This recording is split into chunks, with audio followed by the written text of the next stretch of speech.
epekto sang modo kag panghuna-huna sang isa ka tawo. Kinahanglan man nga mag-set sang boundaries sa tanan nga bagay. Hatagan sang balorang kaugalingon kag iselebrar ang mga kadalagaan bisan ano pa ini kagamay. Maayo man sa mental health ang pagpatawad sa isig kapareho. Bangod ginarelease ni ang kabugat sa Balatyagon subong man ang pagkamapasalamaton. Suno sa research, dako man ang mabulig sa pagpangamuyo sa paglikaw sa stress.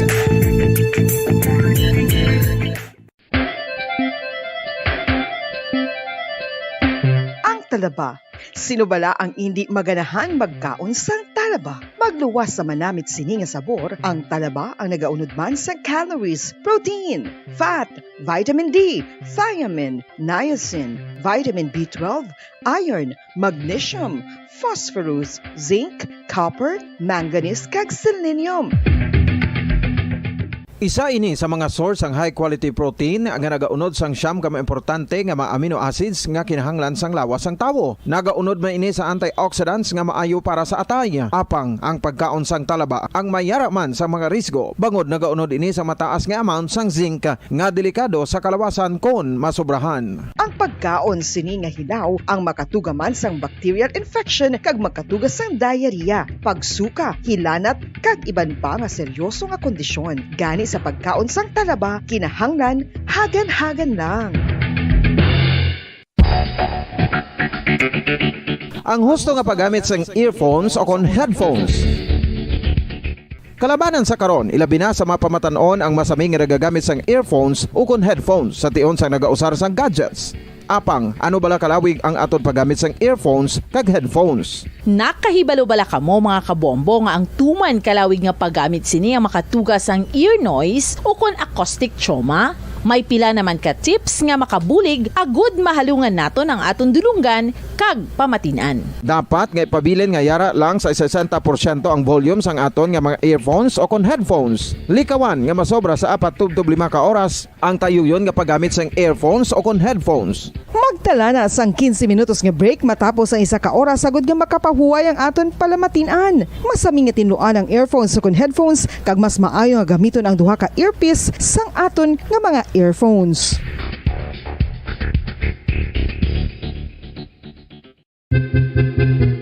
Saan o ikaw ulihi nga nag-ilis ang sponge nga ginagamit mo sa paghugas sa mga kitchen utensils? Ang kitchen sponge mga kabombo, ang mas mahigko pa sa toilet. In fact, ginpahayag sang microbiologists nga ang mga butang nga ginagamit naton sa pagtilo sa mga dishes ang pinakahigko nga bagay sa balay. Sa isa ka pagtuon nga na-publish sa journal nga Scientific Reports, ang spongy bacterial colonies ang mas delikado sa aton ikaayong lawas. Bangod sini, ginarekomendar sa mga researchers nga dapat islan ang sponge kada simana. Ang kitchen ang lugar sa aton balay kung sa diin nagasugod ang mga new bacteria. Bangod sa human traffic kag food preparation. Bangod ang sponge ang masami nga warm, mabasa kag matrace ang old food. Ini ang ideal nga breeding ground para sa bacteria. Suno sa pagtuon, maayong idea nga tinluan ang sponge kada tapos gamit. Apang ginasuggest sa mga researchers nga regular nga islan ang kitchen sponge. Ang kitchen ang lugar sa aton balay kung sa diin nagasugod ang mga new bacteria. Bangod sa human traffic kag food preparation.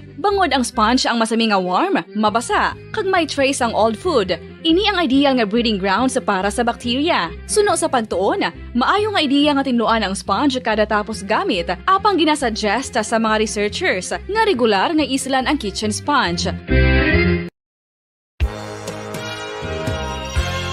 Yari na ang isa sa nakapabaylo kag nakabaton sang brand new radio set with AM and FM band kag 1,000 pesos cash. Nagikan sa Bombo Radio Bacolod. Ko si Anisito Delicano, taga Libertad Extension, Bacolod City. Nagbabaylo ko sang radyo nga ginatag sapon sang Action Radio kay nagaungot sa ilalang estasyon.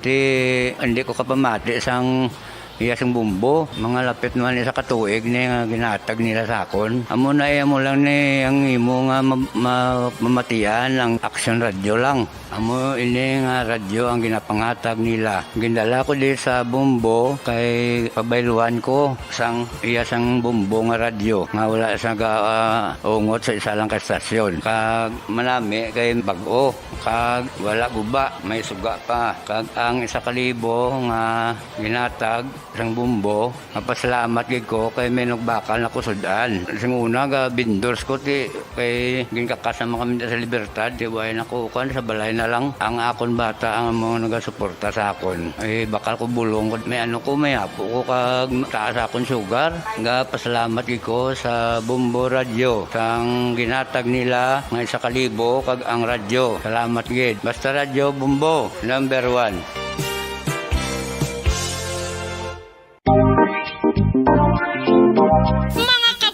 Nakahibalo-bala ka mo, naghampak na sa 3 million ang natapikan sang COVID-19 sa Pilipinas. Mataas sa gihapon ang active cases sa bugos nga pungsod. Kag 50 mil na ang mga nagtaliwan bangod sa sini nga virus. Hindi magkumpiyansa. Depensahe ang kaugalingon kag ang imo mahal sa kabuhi. Magpabakuna na batok sa COVID-19. Pahanumdom nagikan sa Bombo Radyo Bacolod. Basta Radyo Bombo!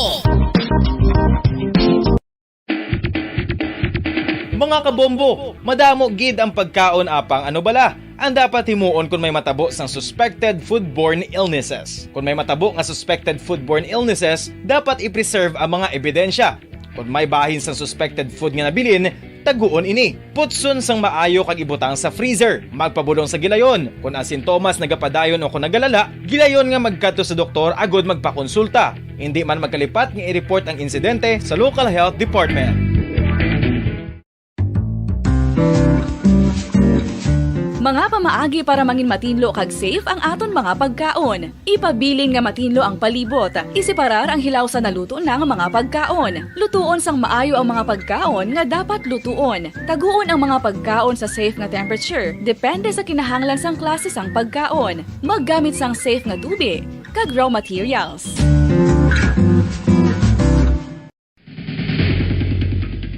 Ang food safety ang nagagarantiya nga ang pagkaon hindi makatugas sang anuman nga halit sa consumers o kung makakaon sini, samtang ini ang ginahanda o kung nakaon. May ara man sa ginatawag food and waterborne diseases o kung grupo sa mga balatian, tugas ang anuman nga infectious o kung non-infectious agents. Ang mga masunod ginakabig common causes ng food and waterborne diseases. Unsafe nga ginahalinan sa ginainom nga tubig, improper disposal of human waste, unhygienic practices, unsafe food handling, and preparation practices. Isa ka bala sa may hinuptanan nga ido, mangin responsable nga dog owner. Bilang nagapanag-iyas ang ido, siguraduhon nga ang mga ini ang regular nga nabakunahan batok sa rabies. Ipaidalom ini sa mandatory registration. Siguraduhon nga hindi ini manginlayaw o kon magsigilagaw o kon libot sa mga kalye o kon sa anuman nga mga public places. Imo man responsibilidad nga mapag-groom ang mga ini, matagaan sa bastante nga pagkaon kag shelter. Responsibilidad mo bilang pet owner nga gastuhan ang anuman nga gastuhon medikal sa tion nga makakagat ang imo ido. Rabies is preventable. Mangin responsable nga dog o kon pet owner.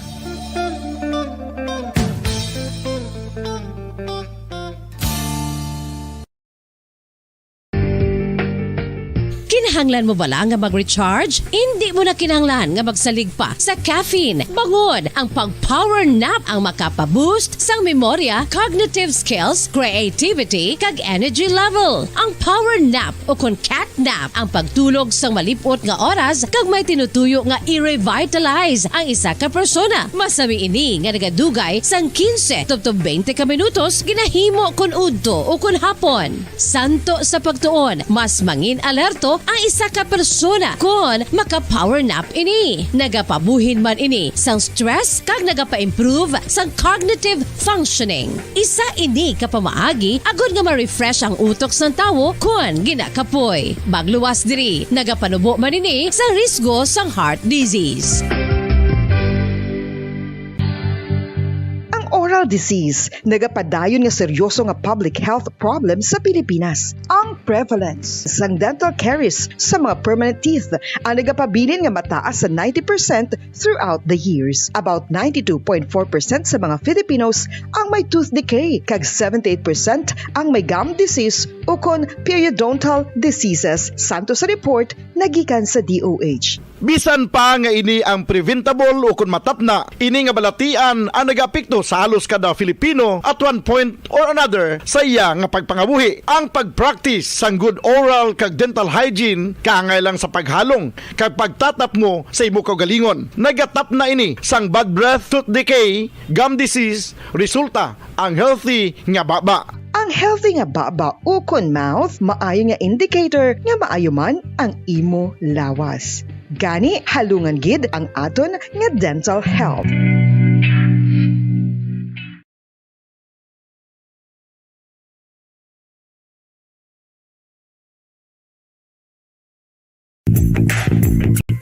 Sa karon nga may ginapangatubang nga pandemic, importante nga halungan gid ang ikayong lawas. Apang hindi lang physical health ang dapat hatagan sa pagtamuda, bangod importante man ang mental health. Paano bala halungan ang aton nga mental health? Una, kinahanglan nga halungan naton ang aton kalawasan kaangay sang pagkaon, pag-ehersisyo, pagtulog kag pagpahuway sang insyakto bangod ang poor physical health ang makaapekto sang modo kag panghuna-huna sang isa ka tawo. Kinahanglan man nga mag-set sang boundaries sa tanan nga bagay, hatagan sang balorang kaugalingon kag iselebrar ang mga kadalagaan bisan ano pa ini kagamay. Maayo man sa mental health ang pagpatawad sa isig kapareho.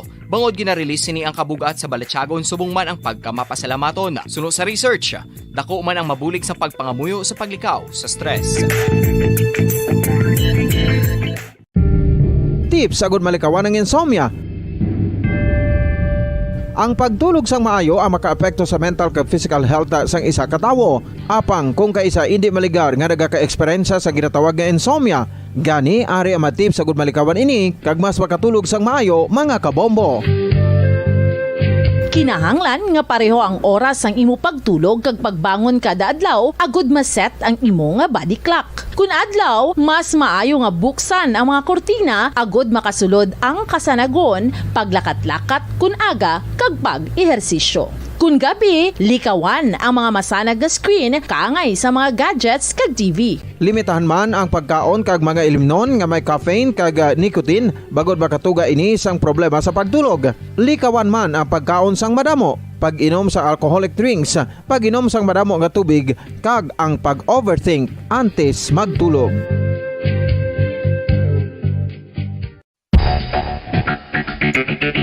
Ang husto nga paggamit sang earphones o kon headphones. Kalabanan sa karon, ilabi na sa mga pamatanon ang masaming nga nagagamit sang earphones o kon headphones sa tion sang nagausar sang gadgets. Apang, ano bala kalawig ang aton paggamit sang earphones kag headphones? Nakahibalo bala kamo mga kabombo nga ang tuman kalawig nga paggamit sini ang makatugas ang ear noise o kon acoustic trauma? May pila naman ka tips nga makabulig agud mahalungan naton ang aton dulunggan kag pamatinan. Dapat nga ipabilin nga yara lang sa 60% ang volume sang aton nga mga earphones o kon headphones. Likawan nga masobra sa 4 to 5 ka oras ang tayuyon nga paggamit sang earphones o kon headphones. Magtala na sang 15 minutos nga break matapos ang isa ka oras agud nga makapahuway ang aton palamatinan. Masami nga tinuan ang earphones o kon headphones kag mas maayo nga gamiton ang duha ka earpiece sang aton nga mga earphones.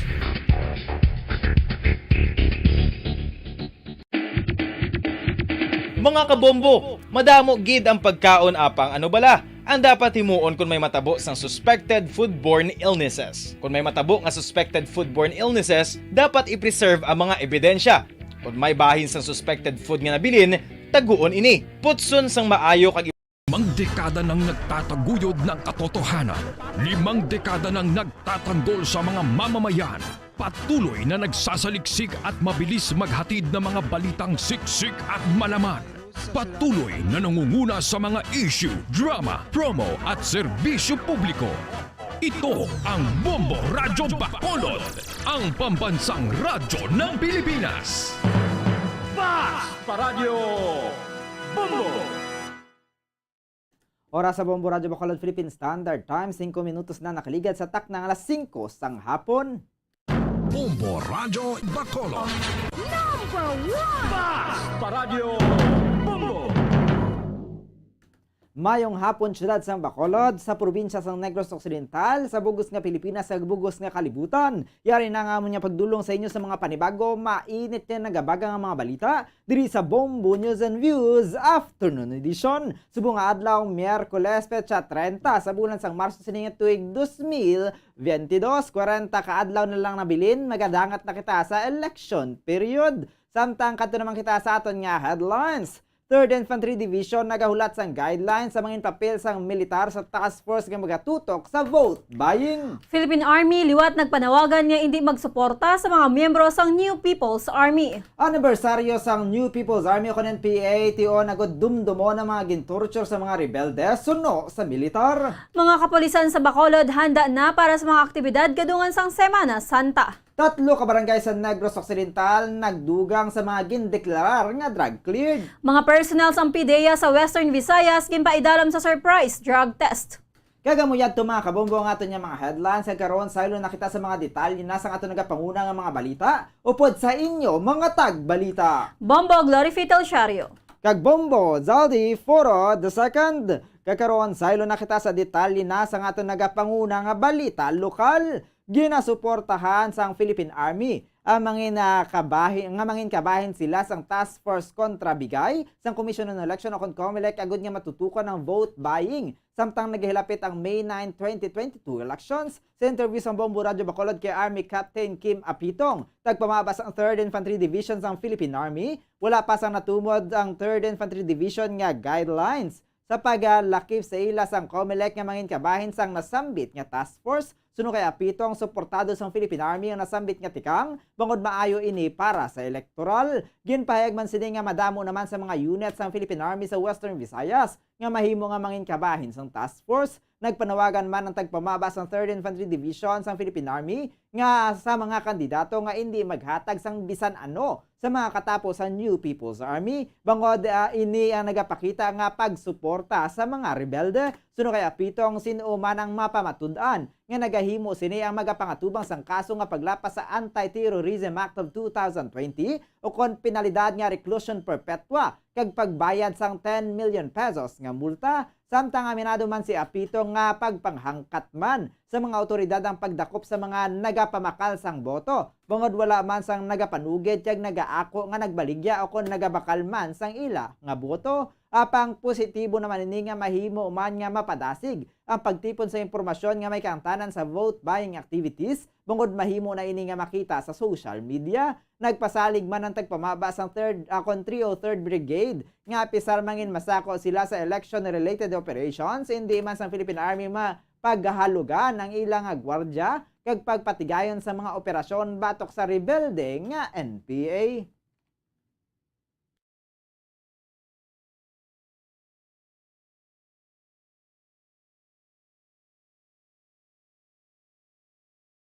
Samtang ginalantaw naman sang tagpamabas ang 3rd Infantry Division sang Philippine Army nga dako nga development ang pagkadakop sa Secretary General sang bagong alyansang Makabayan Panay kahapon. Suno kay Army Captain Kim Apitong, maayo nga balita ang pagkadakop kay Elmer Foro sa isa ka pulis kag military operation nga ginpatagayon sa isa ka balay sa Barangay Lutak, Banua sang Kabatuan, Iloilo. Suno kay Apitong si Foro ang may kaso nga murder kag attempted murder matapos nga ini ang involbado sa ambush ang 2020 kung sa diin may napatay ang isa ka soldado.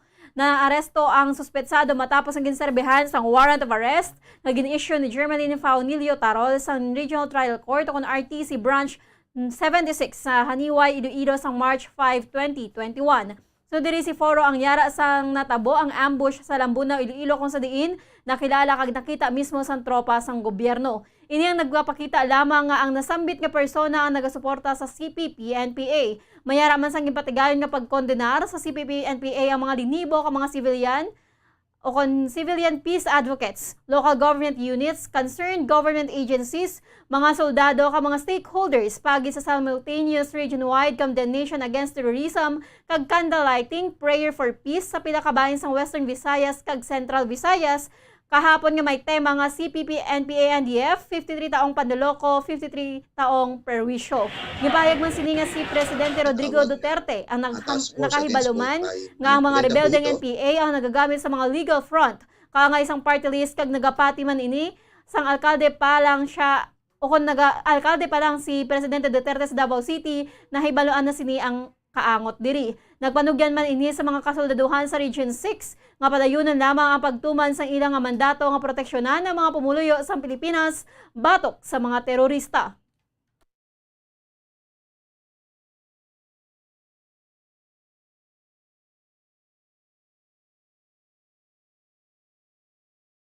Samtang ginpahayag sang tagpamabas ang 3rd Infantry Division nga malinong kag wala sang may ginpatigayon nga mga rally o kon protesta ang mga miyembro sa New People's Army kadungan sang ilang nga anibersaryo sang Marso 29.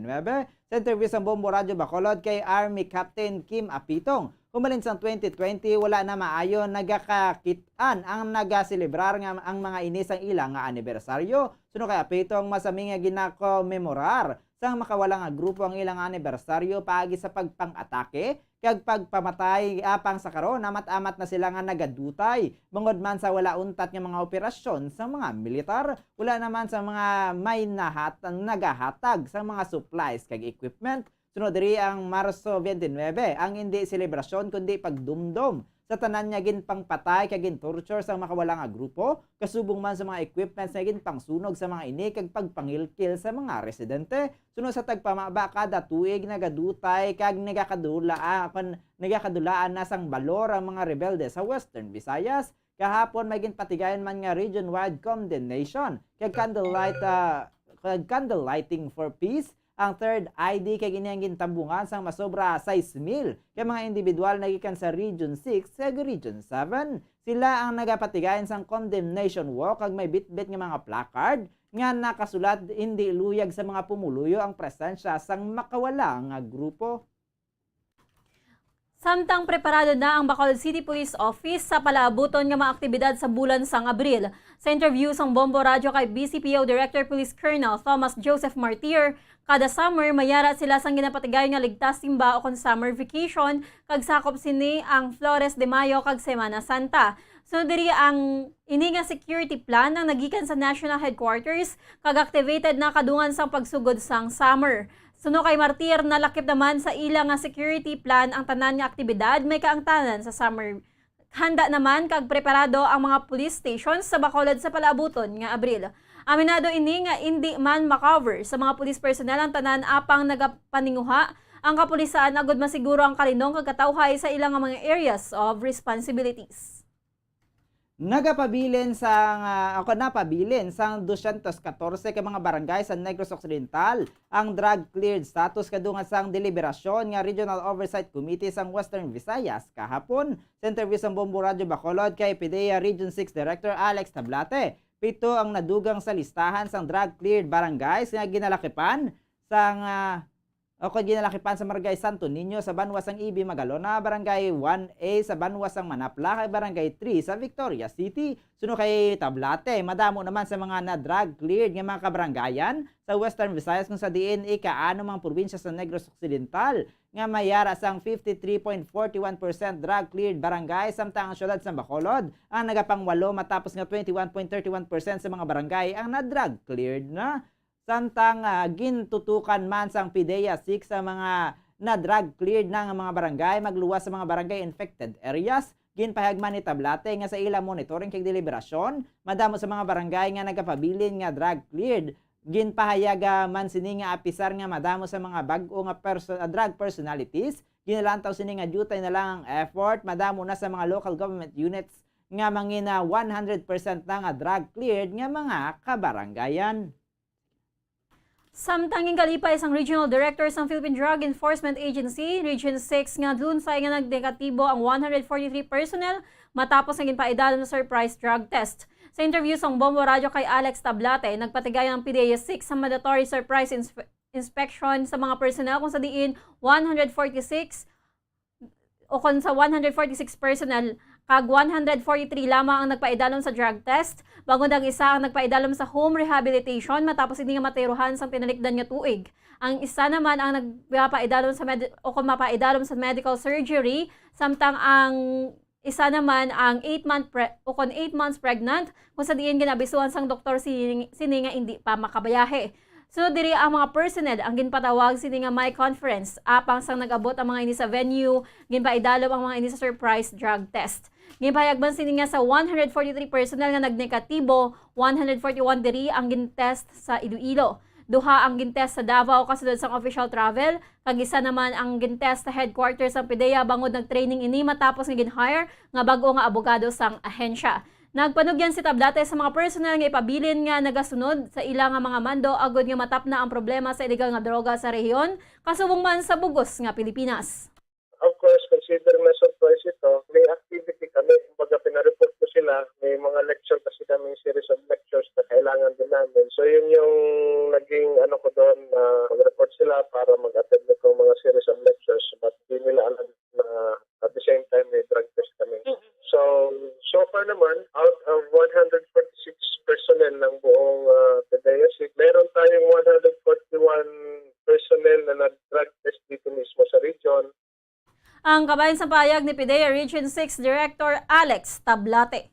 Nagpasalig ang pamunuan sa Bacolod City Police Office o kon BCPO nga magapadayon ang pagpatigayon sa mga kapulisan sang anti-illegal drug operation na pisar nga magbag-o pa ang presidente sang Pilipinas. Sa interview sang Bombo Radyo Bacolod kay Police Colonel Thomas Joseph Martir, ang mga kapulisan ng padayon nga magatrabaho sa pagtapna sang paglaptas sang illegal nga droga, apisar nga maglain pa ang presidente sang pungsod. Ginpayag man ni Martir nga dako ang pagbago sa kampanya sang gobyerno batok sa illegal nga droga. Humalin sang pagpungko ni Presidente Rodrigo Roa Duterte bilang presidente sang Pilipinas, ini ang kasunod sa tinulada nga illegal nga droga ang nakuha sa mga otoridad kung sa diin mahimo nga madamo ang mga buwas damlag ang maguba kung wala ini natigayon nga makumpiskar. Wala naman ang mga kapulisan sang akan na monitor nga laboratorio sang illegal nga droga sa syudad sang Bacolod. Ginalantaw man sang City Director sang BCPO nga sa kadagatan ginagaagi ang pagtransport sang illegal nga droga bangod ang Pilipinas ang napalibutan sang short lines,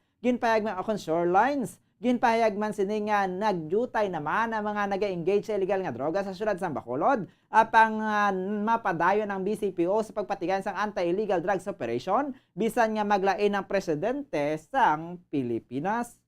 Yes, patayan din na sa rin pa. Wala pa na sa una yung si Presidente campaign na yung police na kasi illegal drugs, no? Pulos na natin naman na. Sa una, wala pa kami minsan po. Mga marijuana pa lang, nag-operate na yung police. So kung kapos pa yung mga bata po na maguluan, so maybe someday may mga bago naman yung magaguluan. Ang kabayan sa pagpahayag ni BCPO Director Police Colonel Thomas Joseph Martir. Ginalantaw sang tagpamaba sang Negros Occidental Police Provincial Office nga maayo nga tikang kulapasar na agud manginlayi ang SIM card registration bill. Kung sa diyan ang tanan nga SIM card ang dapat nakarehistro kag hindi mahimo na mag-ilis ang number ang tag-iya sini. So kay NOCPO spokesperson Police Lieutenant Abigail Donasco, ginalantaw sini nga dako ang mabulig sang pagparehistro sang SIM cards agud yung madasig matrace sa mga naghimo sang cyberbullying, nagapang-into kasubong man sa mga nagapang-extort o kung nagapang-kilkil. Aminado man si Donasco nga madamo sang pros and cons ang nasambit nga hagna apang makabulig ini sa pagbuhin sa mga scammers kay iban pa nga mga nagapang-into bangod mahibaluan na ang mga nagapanag-iya sang contact number bangod ng karehistro na ini. So yun po, SIM card registration bill po, that is one person, one SIM. And SIM card will be registered to one person only and siya lang po ang may-ari niyan and hindi na po mag-change ang number niya. So there are a lot, marami po tayong pros and cons to that, no? Ang kabayan sa payag ni NOCPO spokesperson Police Lieutenant Abigail Donasco. May ginpasa ng resolusyon si Councilor Dindo Ramos, ang chairman sa Committee on Transportation sa Bacolod City Council, sa Land Transportation Franchising and Regulatory Board o LTFRB Region 6 nga nagahingyo nga ang mga apektado nga franchise sa isa karutan na lang ang kuhaon para sa service contractor may kaangtanan sa libre sakay kag hindi na ang mga dalagko nga bus. Madumduman niya ang libre sakay ang ginpatigayon agud makater sa mga frontliners bangod sa mga restriksyon nga natugas ang COVID-19 pandemic. Gikan naman sa dako nga bus company ang mga ginakuha sang LTFRB Region 6 agud nga magbiyahe sa sulod sang syudad. Panugyan sini nga ang mga jeepney drivers na lang nga apektado sa nasambit nga ruta amo ang kuhaon bangod kun magasulod ang mga dalagko nga bus sa syudad, nagakadulaan ang mga ini sang pasahero. Dugang pa nga samtang sila ang nagalantaw na lang kung paano nga ginasikop sa mga bus ang ilang mga pasahero, ang bus company naman ang makabaton sang bayad. Ginapakamaayo ni Ramos nga nagsugot na ang LTFRB nga makikita agad nga maplastar ang programa nga kalakip ng local government unit sa LGU. Suno kay Ramos, mas maayo nga kung magbayad nagid lamang ang gobyerno. Mas maayo nga sa mga jeepney drivers na lang nga apektado. Dugang pasining makatuga sa mabugat nga trapiko ang pagsulod sa dalagko nga mga bases diri sa syudad sang Bacolod. May pala yung observation na dapat ang i-cater to mga frontliners lang, but along the way, nag-pick up sila pasero, nasakitaan man ang bot sa ating mga drivers. That's why we pass that resolution pag din-aktuhan man sa ating LTFRB regional office. Ngayon nun, pero mamati sila sa LGU, kayo nagikaduay nila na-involve sa LGU. So ako yung na-insist ko na ang i-hire nila sa service contracting, hindi iyang outside mga ruta.